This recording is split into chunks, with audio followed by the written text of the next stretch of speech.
ici même au MIPIM en direct du salon Nood avec des noodles qui sont venus pour partager. Il y a même aussi les personnes de Citrus, faut pas l'oublier.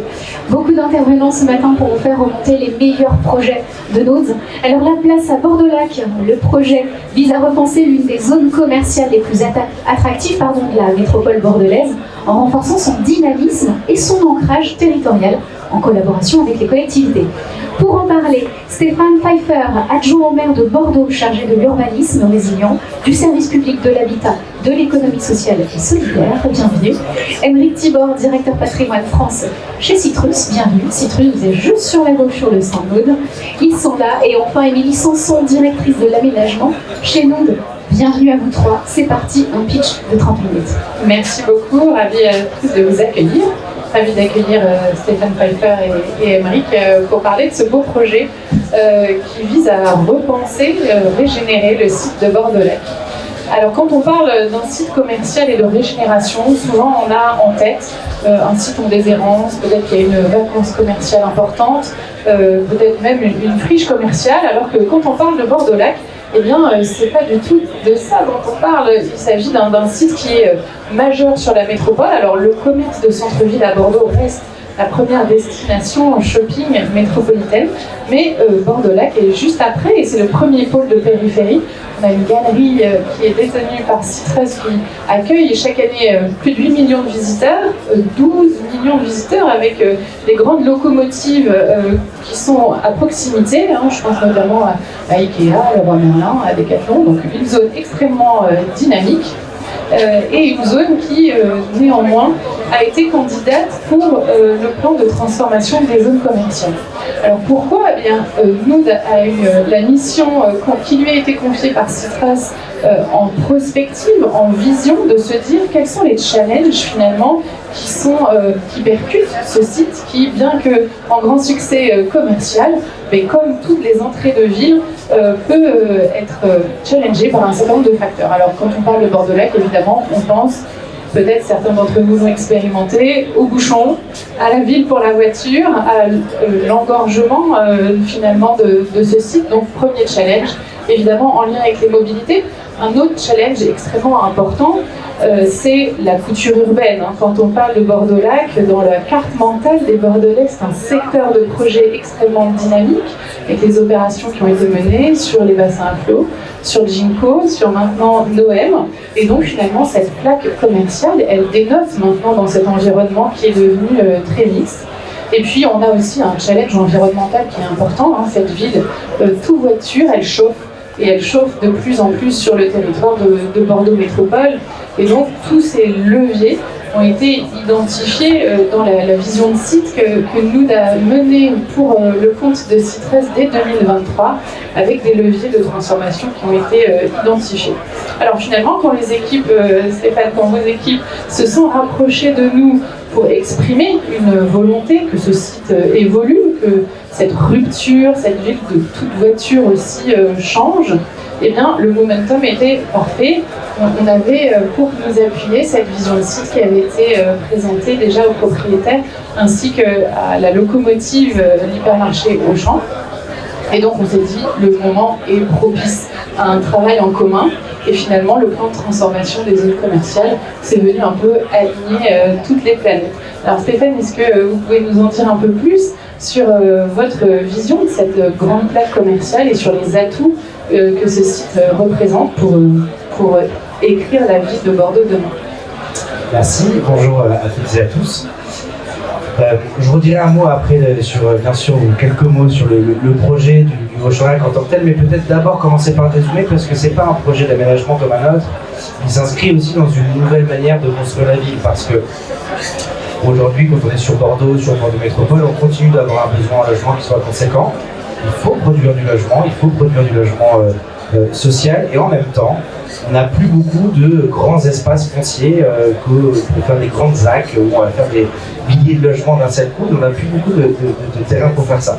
Donc le premier travail qu'on a fait, effectivement, c'était de se dire où est-ce qu'on peut encore imaginer produire du logement, et on a repéré les zones commerciales, certaines zones d'activité un peu vieillissantes qui peuvent être amenées à monter, etc. Donc l'idée, c'est aussi de se dire si on veut continuer à faire du logement et à accueillir la population, il faut qu'on arrive à travailler à la transformation de ces lieux-là. On l'a fait à la Gelère, juste au nord du Auchan-Lac, qui est l'ancien site Caisse des dépôts Groupama, 50 000 m² de bâti, 50 000 m² de réhabilitation et du neuf aussi pour faire un nouveau quartier. Et on essaie aussi de travailler sur tous ces terrains déjà artificialisés, pardon, lapsus. On travaille sur les parkings, on travaille sur la surélévation, etc. Et c'est pour ça que tout est parti d'un déjeuner en fait avec le directeur du Auchan, un peu un déjeuner de prise de connaissance où on a fait plein effectivement de réflexions de la municipalité sur le souhait de voir cette zone évoluer. C'est un énorme îlot de chaleur. Elle est mal configurée aujourd'hui parce qu'elle était très tranquille toute seule pendant des années, mais aujourd'hui elle s'est fait rattraper par des nouveaux quartiers, je pense au quartier de Ginko. Et donc elle n'est plus tout à fait au bon endroit, au bon moment. Il y avait cet aspect-là. Et puis surtout c'est un gigantesque îlot de chaleur parce qu'on a à peu près 40 hectares, 98% je crois de sites artificialisés. Donc on a des marges de manœuvre.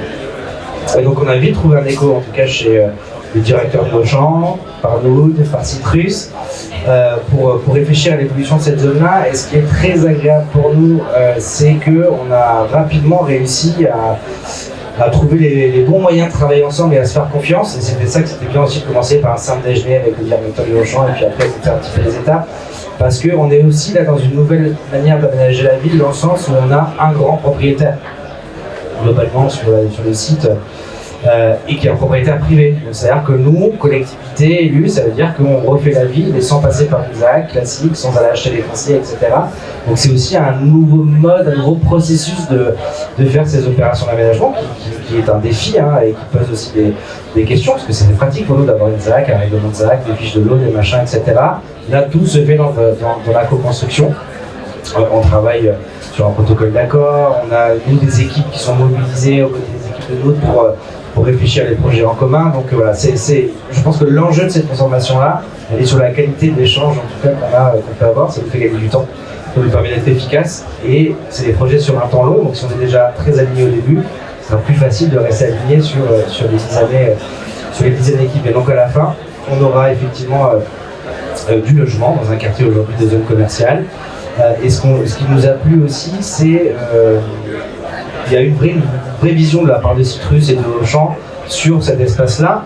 Auchan qui fonctionne très bien, c'est un magasin qui fonctionne très bien à cet endroit-là, à un temps d'avance, qui déjà réduit ses surfaces commerciales en se disant oui je marche, mais demain il faut que je réfléchisse à notre modèle, etc. Donc il y a le Auchan qui prend sa part, il y a les discussions qu'on peut avoir avec le Leroy Merlin, donc ça c'est là où on a quelque chose de vraiment intéressant, c'est qu'on a tous, j'ai envie de dire, un temps d'avance entre le public et le privé. Donc ça, c'est un point fort. Merci beaucoup Stéphane. Alors c'est vrai que ce dialogue, il a été rendu possible aussi parce que Citrus nous avait mandaté, nous, pour réfléchir au levier de transformation de ce site, en posant aussi une ambition de régénération urbaine qui était forte, qui interpellait les équipes de Mood sur un certain nombre d'enjeux. Et donc finalement l'alignement il a pu être aussi possible avec les enjeux repérés par la collectivité parce que ça trouvait écho dans l'ambition de Citrus. Aymeric, est-ce que tu peux nous en dire plus du coup sur la vision du propriétaire pour ce site et comment vous le voyez évoluer? Exactement, bonjour à toutes, bonjour à tous, merci à Émilie et merci Stéphane pour les témoignages et ces échanges qui sont vraiment dans la co-construction et ça c'est quelque chose qui nous anime. Peut-être avant de zoomer sur le projet, les ambitions de Citrus et pourquoi on est là. En quelques mots, Citrus, c'est 2 millions de mètres carrés construits, du commerce à 93%, mais aussi beaucoup de foncier, donc près de 10 millions de mètres carrés de foncier, constructibles ou non, qui nous permettent d'être vraiment dans ce que j'appelle la double transformation. On sait que le commerce a vocation à évoluer, à s'adapter, à répondre à des nouvelles attentes, des nouveaux besoins. Il peut être challengé sur certains aspects, mais il montre également sa résilience, mais sur des formats qui doivent s'adapter et mieux répondre aux besoins des habitants. La deuxième transformation, c'est cette logique plus urbaine, où effectivement, on l'a mentionné, le rattrapage de nos sites par la ville, mais également les enjeux qui sont complètement incarnés par Citrus, l'intégration de la mixité des usages au cœur de sites qui étaient autrefois monovalents. Donc sur La traduction de ces accélérateurs, ce qu'on appelle accélérateurs de transformation, qu'on a identifié au nombre de 17, de façon à se donner un cadre de transformation. On est sur des sites qui sont peut-être simples d'un point de vue propriété, mais finalement assez complexes sur la traduction et la concrétisation de nos ambitions, de manière à donner un cadre de référence et pouvoir avancer. On a identifié ces 17 accélérateurs de transformation. Et en fait, ici, sur ce site, on a la chance d'avoir une vraie capacité, non seulement déjà effectivement un site qui fonctionne, mais également une vraie capacité de continuité, d'adaptation et de transformation de façon à répondre aux besoins du territoire. Et en s'appuyant, évidemment, on ne renie pas nos fondamentaux en termes de commerce. Et donc le but, c'est vraiment de continuer d'être dans cette logique de commerce, mais avec cette intégration de mixité. Donc les accélérateurs de transformation, ça va être par exemple la renaturation, tu l'as évoqué, les îlots de chaleur qui sont un enjeu majeur qu'on considère, et on a vocation à se projeter. Donc comment aujourd'hui on peut imaginer le site de demain qui a vocation à intégrer plus de mobilité douce de façon à pouvoir se projeter, être mieux connecté au transport en commun. On a commencé déjà de la renaturation et des aménagements sur le parvis que j'ai pu voir récemment et que j'avoue je trouve très intéressant et qui vont dans le sens de la transformation de nos sites. Et je pense que l'enjeu sur un site de cette taille, effectivement, c'est justement sa taille, et donc le besoin d'être dans une logique de coopération, de co-construction. Nous, dans les éléments de transformation, ce qui compte beaucoup aussi, c'est la coopération et le soutien des collectivités locales. Et ça fait partie des éléments qui nous permettent de nous aider à nous projeter. Encore une fois, logique de petits pas avec des besoins de transformation pour montrer le chemin, mais avec une vision à long terme qui nous permet quelque part d'assurer le site de demain avec les enjeux qu'on a mentionnés. La renaturation était un exemple, le sujet des mobilités, l'intégration de ce site de façon plus globale au niveau de la métropole bordelaise, avec une part qui doit être renforcée sur les transports en commun et les mobilités douces, et puis cette intégration de mixité d'usage. Comme je le disais en préambule, on a beaucoup de fonciers, et on croit beaucoup dans la mixité, notamment sur des sites comme ça, sur lesquels on va pouvoir capitaliser sur les synergies au niveau local, et donc avec une intégration qui répond aux besoins du territoire, notamment en termes de logement, de façon à pouvoir amener plus de mixité et plus de synergie à l'échelle du site. Merci beaucoup, Aymeric. Alors en conclusion, je dirais que on a devant nous là des prochaines étapes sur l'année 2025 qui vont être extrêmement structurantes.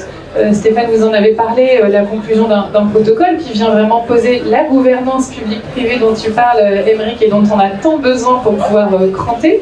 On a aussi le plan de transformation des zones commerciales. On est en lien avec les équipes de la MCT notamment pour essayer de contribuer réciproquement à ce plan global français qui a été porté par 3 ministres dès septembre 2023.